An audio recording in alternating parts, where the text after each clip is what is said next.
Questão número 6. Considerando o diâmetro D2 do segundo pistão, 2 vezes maior que o diâmetro D1 do primeiro. Então, esse aqui é o segundo pistão e esse aqui é o primeiro pistão. E o D2 é 2 vezes o D1. Qual a razão entre a força aplicada ao pedal do freio pelo pé do motorista? Ele pisa aqui, ó. Ele aplica essa força F1. E esse F1 é transmitido até aqui na pastilha do freio, que por sua vez empurra esse êmbolo. Esse êmbolo empurra esse êmbolo que transmite pastilha do freio, que por sua vez diminui a velocidade angular da roda, fazendo com que o carro diminua sua velocidade. Então, o D2 2 vezes maior que o D1. Qual a razão entre a força aplicada pelo pedal e a força aplicada à pastilha de freio? Muito bem, se D2 igual a 2D1, então o diâmetro, esse diâmetro aqui é 2 vezes esse, então é claro que o raio da 2 vai ser 2 vezes o raio da 1. Então vamos calcular primeiro a área S1 do êmbolo do pedal do freio de raio S1, de raio R1, tá aqui. Vamos primeiro calcular essa área S1 aqui, que é do pedal do freio. S1 é πr quadrado, então é πr1 quadrado. A área S2 do segundo pistão de raio R2, 2R1. Então S2 é igual a πr2 ao quadrado. Acontece que o R2 é 2R1, tudo isso ao quadrado. Então a área do segundo pistão vai ser πr 4πr1 ao quadrado. Esse sistema, quando se aplica a força aqui, o óleo transmite totalmente a pressão até aqui, fazendo com que a força aumente.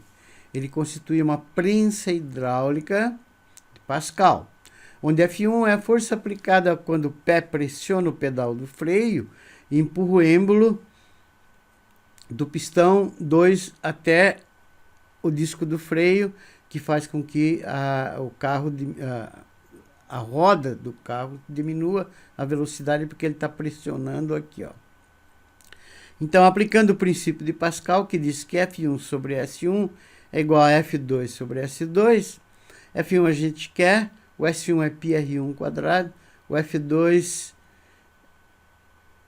fica e o S2 é 4πr1 ao quadrado. Veja bem, πr1 ao quadrado com πr1 ao quadrado cancela.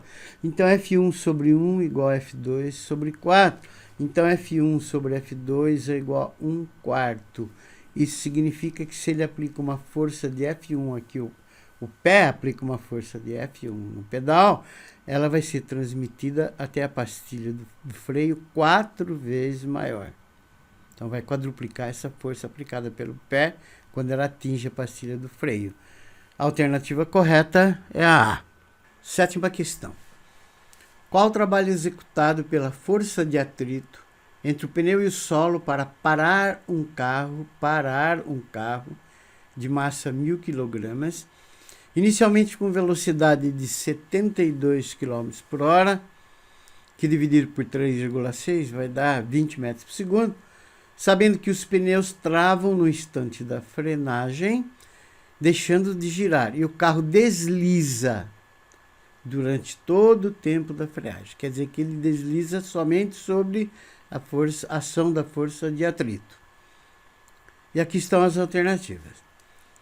Então o carro tinha 72 km por hora, parou. Estando o carro freando até parar, as forças que agem sobre ele estão aqui na figura. Então, você pisou no freio, ele não está sendo acelerado. Então, a única força na direção do movimento suposto horizontal é a força de atrito que está segurando. Além da força de atrito, você tem o peso vertical para baixo e a normal para cima. Mas como esse carro não está nem subindo nem descendo, o peso e a normal se anulam. Então, as forças que agem sobre ele é o peso do carro, N é a normal que ele troca com o solo, e Φ é a força de atrito contrária ao movimento, que é responsável pelo fato de ele parar e que é a única força que age sobre ele na direção do movimento. Supondo o movimento na horizontal, as forças peso e normal se anulam e a força resultante é a própria força de atrito, que é o FAT. Então tá aqui, essas duas se anulam. Quem está segurando ele é o FAT. Quem está agindo sobre ele durante todo o movimento é a força de atrito FAT. Nessas condições, você pode aplicar o teorema da conservação de energia cinética, que diz: o trabalho da força resultante de todas as forças que agem sobre um corpo é igual à variação da energia cinética sofrida pelo corpo.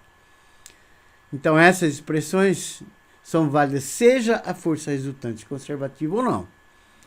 Está aqui, então. Ele tem velocidade 20, ponto M, eu chamei velocidade nula, ponto N. O trabalho da força resultante, que no caso é a força de atrito, para ele de M a N, é o trabalho do FAT, que é a energia cinética final em N menos a inicial em M, que vai ser mVn quadrado sobre 2 menos mVm quadrado sobre 2. Então, o trabalho da força de atrito em módulo vai ser 1000, que é a massa dele, velocidade final 0 ao quadrado sobre 2, menos 1000 vezes 20 ao quadrado sobre 2, que vai dar isso. Portanto, o trabalho do FAT vai ser menos 200.000 joules, que é menos 2 vezes 10 a quinta joule. Em módulo, é esse número aqui. O sinal negativo significa apenas que a energia foi dissipada.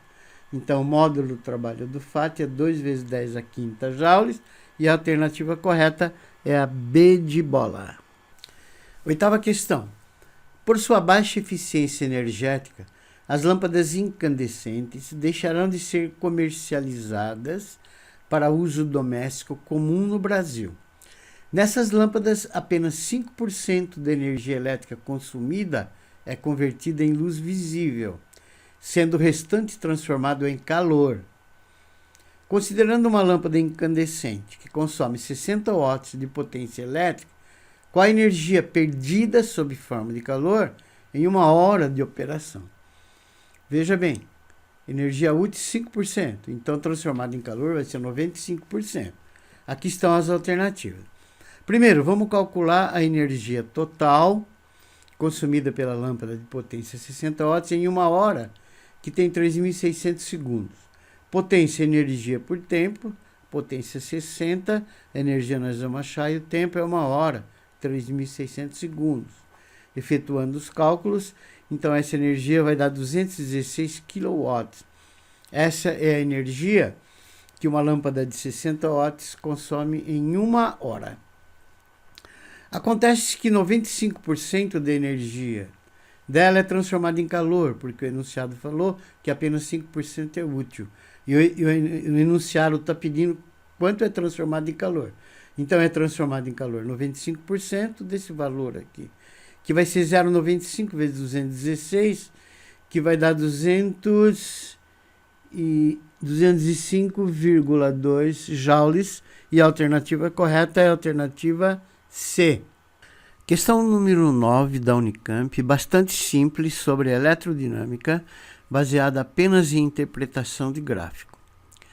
A figura 1, apresentada a seguir, representa a potência elétrica dissipada pelo filamento de tungstênio de uma lâmpada incandescente em função de sua resistência elétrica.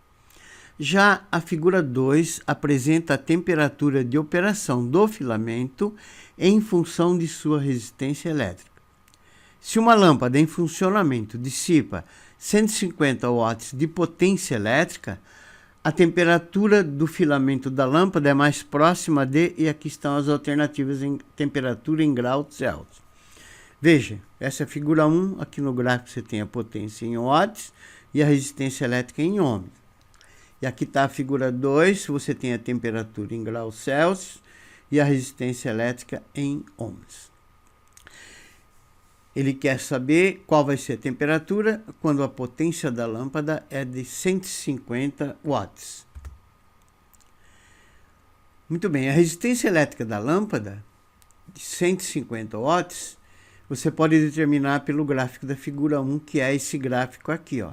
E veja que ela é de 325 ohms. Aqui, ó. Esse daqui é a resistência elétrica, esse eixo horizontal. quando ela é 325, olha, a potência é 150 watts. Então, potência de 150 watts vai dar uma resistência elétrica de 325 ohms. Em seguida, nós vamos até o gráfico 2 e vamos procurar a temperatura equivalente aos 325 ohms. Ó. Aqui no eixo horizontal está a resistência, ó, o 325 ohms está aqui. Veja, 325 ohms vai dar aproximadamente uma temperatura de 3.000 graus Celsius e a alternativa correta é a C. 10ª questão, muito simples também, de eletrodinâmica. Quando as fontes de tensão contínua que alimentam os aparelhos elétricos e eletrônicos são desligadas, elas levam normalmente certo tempo para atingir a tensão de 0 volts. Um estudante interessado em estudar tal fenômeno usa um amperímetro, aparelho que mede corrente elétrica, e um relógio para acompanhar o decréscimo da corrente que circula pelo circuito a seguir em função do tempo, após a fonte ser desligada em um instante t igual a 0. Usando os valores de corrente e tempo medidos pelo estudante, pode-se dizer que a diferença de potencial U sobre o resistor de meio kΩ, meio vezes 10 a terceira ohm, quando o tempo é 400 milissegundos, 0,400 segundos, é igual a, e aqui estão as alternativas. Então, o que você tem? Você tem aqui o resistor de meio kΩ, e aqui está o circuito, aqui é o amperímetro. Então, a fonte de corrente contínua joga essa corrente que sai do polo positivo, ela passa pelo resistor de meio kΩ, passa pelo amperímetro, a indicação dela do amperímetro, e fica circulando. Então, observe na figura da direita, porque ele está pedindo no instante t igual a 400 milissegundos. Ele pede nesse tempo aqui, 0,400 segundos, que é 400 vezes 10 a menos 3 segundos. Nesse instante, a corrente elétrica vale 12 mA, que é 12 vezes 10 a menos 3 ampere. Olha aqui. Cada espacinho mede 2. Ó, o marcador está aqui, nesse primeiro aqui. Então, ele está marcando 12 mA. 12 vezes 10 a menos 3 ampere. Joga na primeira lei de Ohm, R é U sobre I. O R é meio vezes 10 a terceira. O U é pedido e o I vale 12 vezes 10 a menos 3. Então, você vai multiplicar meio vezes 10 a terceira por 12 vezes 10 a menos 3. Meio vezes 12 vai dar 6. E 10 a terceira vezes 10 a menos 3 vai dar 10 a 0. 10 a 0 é 1. Então, o pedido é de 6 volts. E a alternativa correta é a A. 11ª questão. Versa sobre óptica geométrica. Espelhos esféricos, mais especificamente as características dos espelhos côncavos. Então ele diz: espelhos esféricos côncavos são comumente utilizados por dentistas porque, dependendo da posição relativa entre o objeto e a imagem, no caso seria o dente, a imagem do dente, eles permitem visualizar detalhes precisos dos dentes do paciente. Em outras palavras, eles aumentam a imagem. Na figura abaixo, pode-se observar esquematicamente a imagem formada por um espelho côncavo. Fazendo uso de raios notáveis, podemos dizer que a flecha que representa o objeto se encontra em qual posição e aponta em qual a direção. Veja, aqui está o espelho côncavo, superfície refletora é interna, eu pus em amarelo para você enxergar. Aqui está a imagem, C é o centro de curvatura, F é o foco, V é o vértice do espelho e I é a imagem. Veja, essa imagem aqui, pelo enunciado do exercício, ela deve ser virtual, direita e maior. O único caso em que a imagem é virtual, direita e maior é quando o objeto se encontra entre o foco F e o vértice V do espelho, ou, se você quiser, entre o foco e o espelho. Então, eu pus um desenho aqui, ó, na posição está invertida em relação ao desenho do exercício. Então, eu coloquei aqui um objeto, a pessoa, no caso o H, e aqui está a imagem dele. Como foi construída essa imagem? Veja, aqui está a superfície refletora côncava. Então, eu vim aqui no objeto, pontuado, objeto, um raio de luz que incide paralelamente ao eixo principal, atinge o espelho côncavo, sofre reflexão e volta passando pelo foco. Esse é o primeiro raio. O segundo raio sai do mesmo ponto A, incide no vértice do espelho e retorna formando o mesmo ângulo com o eixo principal. Esse ângulo e esse são os mesmos. Onde esses raios ou seus prolongamentos se cruzam está a imagem. Veja que do lado direito do espelho eles não se cruzam. Tá? Os raios refletidos. Ó, esse é um refletido e esse aqui é o outro refletido. Eles não se cruzam. Quando eles não se cruzam, o que a gente faz? Prolonga os raios refletidos. Então, vou prolongar esse raio refletido e vou prolongar esse raio refletido. Onde eles se encontram, está a imagem do ponto A, que eu chamei de a linha. Então, para os infinitos pontos do objeto, você terá infinitas imagens, e a imagem, então, terá essa característica aqui. Esse é o objeto AB, e essa é a imagem, a linha B'. Quais seriam as características dela? Natureza. Ela é virtual. Virtual porque foi obtida na intersecção do prolongamento dos raios de luz. E a imagem virtual não pode ser projetada, fotografada, etc.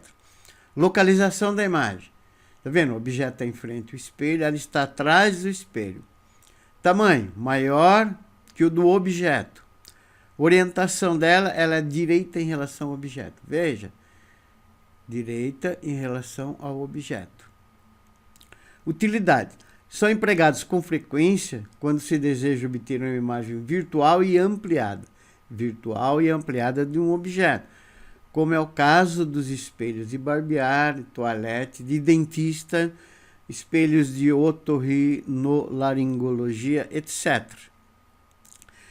Uma observaçãozinha só. Houve um equívoco nas alternativas e o correto seria dizer no sentido e não na direção da imagem. Então, o sentido seria de B para A, para o objeto, e de B' para a linha, para a imagem.